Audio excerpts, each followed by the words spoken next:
there is now a growing petition by NFL players to get the head of the union to resign under pressure. So he's got to resign because there's collusion, but it wasn't deemed to be collusion by an investigation, but it was borderline inappropriate, and so there was some sort of agreement, secret agreement, which is no longer secret, which was in place, and because it was kept secret from the players, then the union head must go.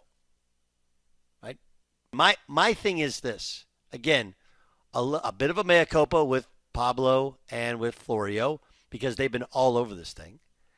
But I also think that there's a world where any of us who were in real time, discussing the Deshaun Watson fully guaranteed contract, we all said, this is a bad idea. Again, and I don't know the wording of any of these texts that were sent or any of the discussions that were had. But the reality is having multi-year fully guaranteed contracts for NFL players would be an absolute abject disaster. It's hard enough in the NBA. Consider that in football, you just don't have that great of a window, and you're literally one play away from never having a career or walking again. It doesn't feel like it's collusion to go, hey guys, this might not be the best idea to give a 5-year guaranteed no-cut contract to somebody who's accused of sexual assault 40 times plus.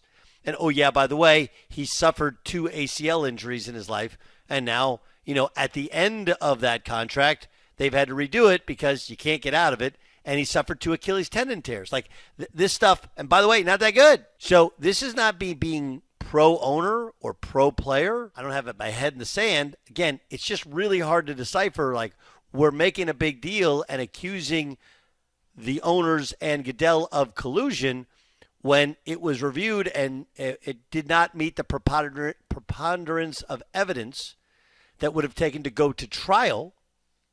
So there is no true collusion, even if there's some borderline stuff there and they push their beliefs. Oh, yeah, by the way, in the time since that deal, while there has, and that wasn't the first ever fully guaranteed contract. Kirk Cousins had a fully guaranteed contract. It was only for 3 years. And that's what players are going to end up running into. There has to be a balance there. And if Pablo Torre and Mike Florio aren't willing to admit that there has to be lessons learned by NFL teams from the disaster which is the Deshaun Watson contract,